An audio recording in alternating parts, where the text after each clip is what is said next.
وَلَقَدْ يَسَّرْنَا الْقُرْآنَ لِلذِّكْرِ فَهَلْ مِن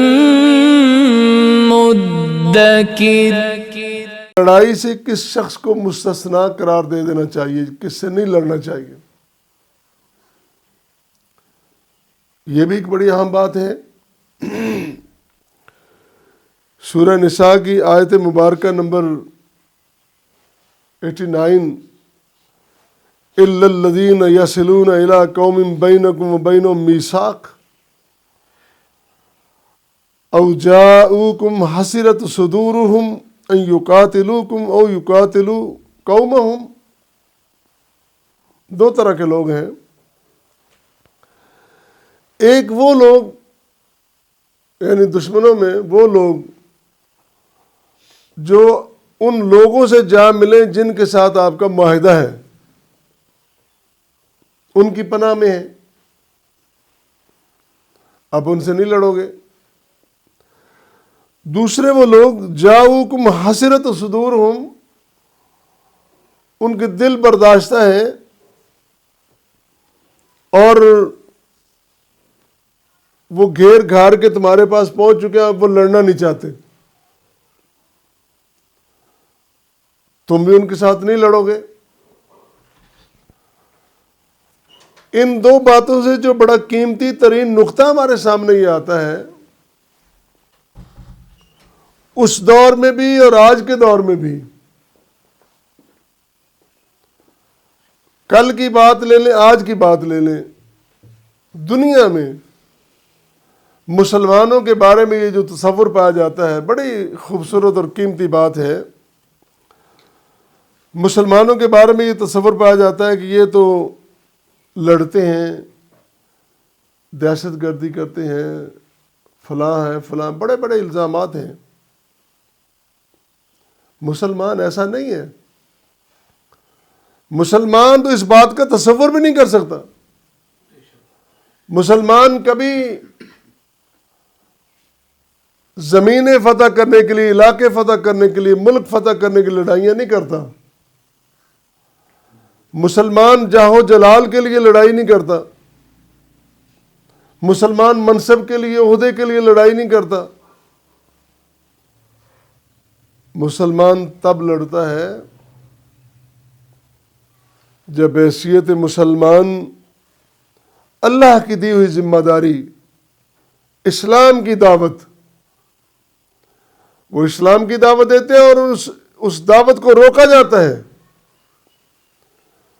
اور پھر صرف روکا نہیں جاتا بلکہ ان کو طرح طرح کے الزام دے کر، بنیاد پرست کہہ کے، ان کو فلاں فلاں کہہ کے ان پہ ظلم و ستم ڈھایا جاتا ہے۔ پھر اسلام نے کہا کہ اپنے دفاع میں کھڑے ہو جاؤ اور نکلو۔ زیادہ تر یہ ایک بڑی طویل بحث ہے دفاعی جنگوں کے بارے میں، لیکن یہ کہنا بجا ہے اسلام تو مذہبی سلامتی کا ہے، سلامتی، تو کہا کہ تم ان سے نہیں لڑو گے، جس کی ایک مثال بھی ہمارے سامنے موجود ہے۔ نبی کریم صلی اللہ علیہ وسلم اپنے ساتھیوں کو لے کے جب عمرہ کے لیے جاتے ہیں، حدیبیہ کے مقام پر جب آپ رکے، حضرت عثمان والا جو واقعہ پیش آیا، پھر اس کے بعد آپ نے جو صلح فرمائی، تو وہ جو معاہدہ ہوا، حالانکہ بڑے بڑے اکابر اور جید صحابہ کہہ رہے تھے کہ ہمیں یہ شرط نہیں ماننی چاہیے، لیکن جب نبی کریم صلی اللہ علیہ وسلم نے فیصلہ فرما دیا، پھر سب نے اس پہ مل کر اتفاق کیا،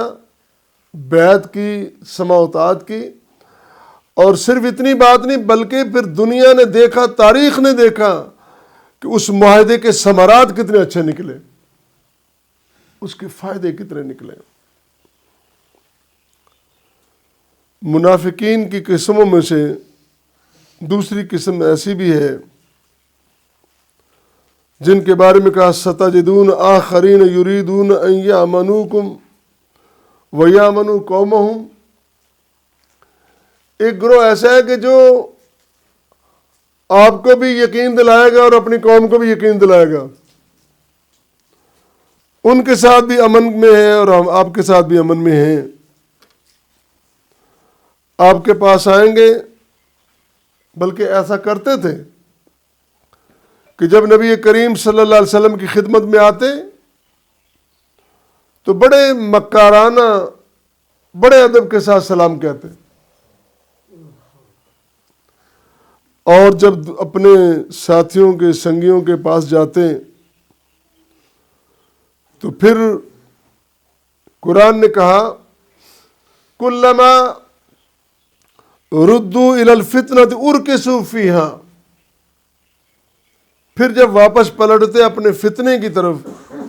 فتنے سے مراد ان کا نظریہ جو شرک کا اور کفر کا نظریہ ہے، جب اس کی طرف وہ پلٹ کے جاتے ارکسوا، پھر اوندے منہ گر جاتے۔ پھر کہاں گئی ان کی غیرت، پھر کہاں گئی ان کی وفاداری، کہاں گئی ان کا اظہار اور قربانی، یہ سب ان کا منافقانہ اور دکھلاوے کا تھا۔ ان کے بارے میں کہا وَإِذَا خَلَوْا إِلَىٰ شَيَاطِينِهِمْ قَالُوا إِنَّا مَعَكُمْ، سورہ بقرہ میں جس طرح ذکر ہے، جب اپنے شیطانوں، سرداروں، اپنے بڑوں کی طرف چلے جاتے ہیں تو جا کے ملتے ہیں، پھر کہتے ہیں اِنَّا مَعَكُمْ، ہم تو آپ کے ساتھ ہیں، انما نحن مستہزئون، ہم تو ان کا مذاق اڑانے گئے تھے۔ اللہ واللہ، منافقین نے انہی منافقین کو نبی کریم صلی اللہ علیہ وسلم کے دور کے جو تھے ان کے کردار کو اگر سامنے رکھیں، ایک مثال قائم کر دی ہے۔ انہوں نے مسلمانوں کا مذاق اڑانے کی کوشش کی اور تاریخ میں خود مذاق بن کے رہ گئے، اور آج بھی جو شخص منافقانہ کردار ادا کرتا ہے، جو سب کو راضی رکھتا ہے، وہ کسی کے ساتھ بھی نہیں ہوتا ہے، اور بالآخر لوگ کہتے ہیں چھوڑو جی اس کی کیا بات کرنی ہے، وہ بھی کوئی بندہ ہے، ہر ایک کے ساتھ ہی۔ موقف، مضبوط موقف ہونا چاہیے۔ اگر تم ایک کے ساتھ کھڑے ہو تو اس کو پتا ہو، عدم موجودگی میں پتا ہو یہ میرے ساتھ ہے۔ وفا اس کو کہتے ہیں، اعتماد اس کو کہتے ہیں۔